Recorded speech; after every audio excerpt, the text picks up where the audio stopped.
Thank you very much, Mr. Deputy Speaker. And let me thank you immensely for just sitting here and staring at you. And of course, my heart warms and I feel extremely happy that you were placed in a position to steer the house this morning. With your smile and your grace, I thank God for that responsibility that you are charged with this morning. And of course, need to say thanks for the Prime Minister and leadership of this government to see the wisdom in having a Deputy Speaker. Mr. Speaker, Mr. Deputy Speaker, I do rise to support this motion that is before us, the borrowing of such an important amount. And of course, I think of it in the context of borrowing for our people, borrowing for educating and moving our people forward. Mr. Speaker, my contribution will be brief, but I want to capture it from the basis of what I learned at church, from a basic instruction from Solomon in Proverbs 22 verse 6. And it reads that train up a child in the way that he should go, and when he is old, he will not depart from it. Of course, most times when theologians speak about training, they probably would be thinking of the values of seeking God, which is also applicable, or the context of actually seeking God wisdom. But also in those days, training up a child also meant improving their abilities and talents. And while today in our world that we do not arrange training like it happened long ago, even in our back in the 60s, 70s, when I grew up, you could have gone to a tailor or a carpenter or to a mechanic and learn the trade. Today, these things are institutionalized, where you must attend some arranged way of training. And therefore, the amount being placed, or the amount being provided under this motion, is to ensure that we continue to invest in our people. Mr. Speaker, there's a saying that I learned at primary school: speak the truth, and you must speak it always, cause it what it be. And this morning, I just want to remind you, Mr. Deputy Speaker, that some time ago when I was in opposition, I had the occasion to speak with a member from the other side. And I was surprised at a statement that was made on the matter of youth unemployment. And the member indicated that one of the problems with youth unemployment is because we invested this country in universal secondary school education. That statement was made. I remained quiet, but a deputy permanent secretary who was present met me days after and said to me, I said to him, did you listen to the statement made? And he said, but I was surprised you said nothing. I was shocked that a parliamentarian or member of government indicated that the issue with youth unemployment is because we had invested in universal secondary school education.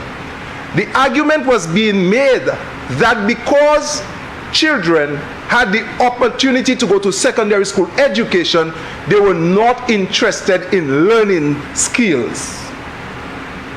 And I reflected on it. And I asked the then Deputy Prime Minister, so because I want to be a carpenter, that I should not understand Pythagoras' theorem, that the square root of 3 squared plus 4 squared is equal to 5, and that you can square the corner of a house by using measurement only. Pythagoras' theorem can allow you to square up a house, because Pythagoras show you that a squared plus b squared is equal to c. I ask myself, why would someone believe that universal education, secondary school education, would limit the abilities of persons? So what we have found ourselves in is an issue that is global, regional, where a lot of the economic dynamics has allowed persons to find themselves unemployed, particularly our youth. And this investment of our young people would allow persons to become employable, would provide opportunities, Mr. Speaker. But Mr. Speaker, this has been in the is happening when you take into consideration the focus that this government has on the youth. And we came up with the idea of the youth economy. We are thinking of the young people of this country in a way that has not happened in the past.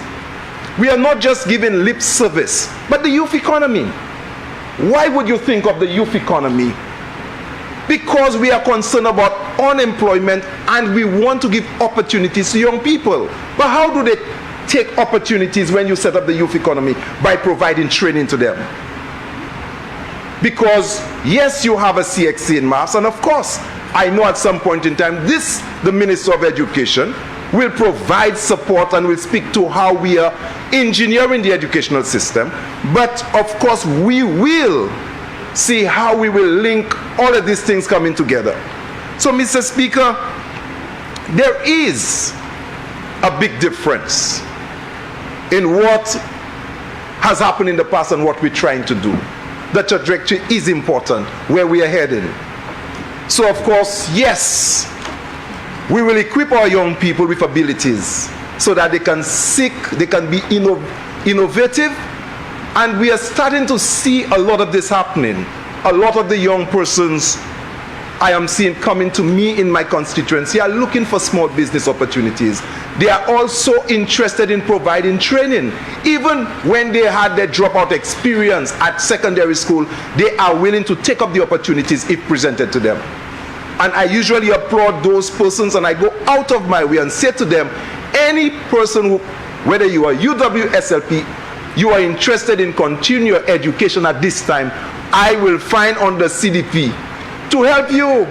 As a matter of fact, I think I may have used more of the resources towards investing in young people to provide them with opportunities. We understand that there is a difference between education and concrete. There is a difference between education and asphalt concrete or Portland concrete. You understand? Concrete, with a hurricane and with the turbulence of water, can be washed away. Of course, and if we have to remove everybody from this country because it's damaged, because there's no concrete to drive on, you can leave this country, get on a boat, get on a flight, and live with your education. That is why we invest in our people. That is how you create resilience of a population. That is, yes, that is how you create hope for the future. That is how you ensure that there is a greater tomorrow.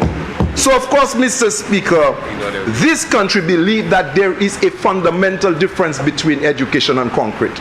And of course, and while we understand that some persons will complain about the state of roads, it is not today, 2.5 years in power, Mr. Speaker, Mr. Deputy Speaker. One would ask, why are the roads in such a condition? And when you take the exponential degradation of our roads, this thing did not happen overnight. Roads do not just damage instantly because there's a new government in power. There's a chemical reaction that takes time and is progressive until you find the roads in this condition.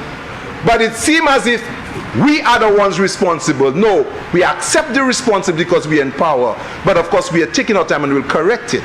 But we will not leave our young people education behind.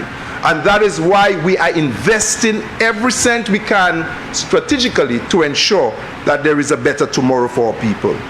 Mr. Speaker, I really want to emphasize the point that while persons speak about crime and violence, and of course as if some persons have become crime experts, we are not crime experts. The police are. What we are concerned about is our young people. We are concerned about them in terms of their welfare. We are concerned about them in terms of providing educational opportunities. We are concerned about them in every aspect of their life. While the police will be equipped with their resources to do their work, this cabinet will continue to find resources to invest and provide opportunities for our people. So, Mr. Speaker, I rise to support this important borrowing, and the funds, I know, is in the hands of an able Minister of Education. I know that the cabinet of ministers that rally around that borrowing is actually representing every sector that is important. I support and I applaud all cabinet ministers this morning in this chamber for housing support, for the ability to strengthen our roads. Our Minister of Agriculture, you know, in providing the support that is needed. The Minister of Education, Tourism, and our dear Prime Minister this morning. May God bless our effort as we continue to use the resources of the state to push our population forward. Thank you, Mr. Speaker.